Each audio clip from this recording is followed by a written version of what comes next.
Untuk bersilaturahmi dan mendengarkan aspirasi masyarakat Palembang, Wali Kota Palembang Harnojoyo kembali melaksanakan safari subuh di Langgar Amal Jalan Kopral Daud, Kelurahan 20 Ilir, Kecamatan Ilir Timur 1 Palembang.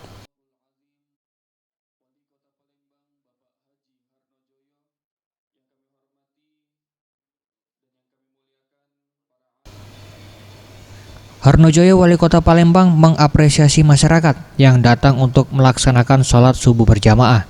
Menurutnya, dengan melaksanakan sholat secara berjamaah dapat membantu program Pemkot Palembang dalam hal memakmurkan masjid.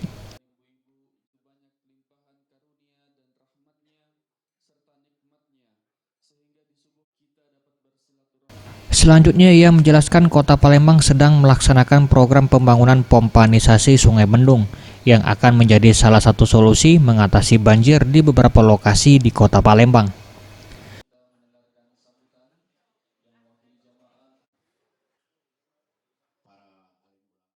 Safari subuh di Langgar Amal di Kelurahan 20 Ilir daerah 1. Ya, kami senang sekali. Ya, langgar ini penuh, ya, samping kiri, depan belakang ini luar biasa.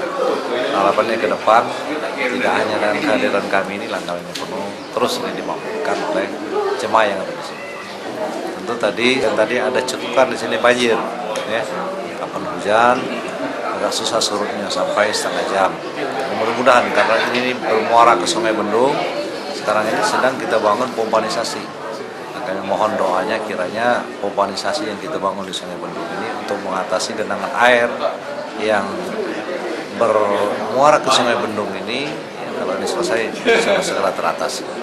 Jadi kita bangun di situ 36.000 liter per detik kuatan pompa. Satu pompa 6.000, ada 6 kita bangun. Jadi 36 total. Mudah-mudahan nih, kalau ini selesai nanti tergantung dengan curah hujan.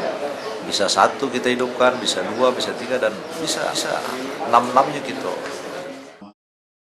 Kegiatan safari subuh selain beribadah, warga di sekitar lokasi menyambut baik kegiatan temu warga ini karena bisa tahu dan langsung menyampaikan aspirasi kepada pemimpin Kota Palembang. Mudah-mudahan dengan sholat subuh berjamaah ini semakin banyak warga kita yang menjalani sholat subuh. Tim Liputan Sriwijaya TV.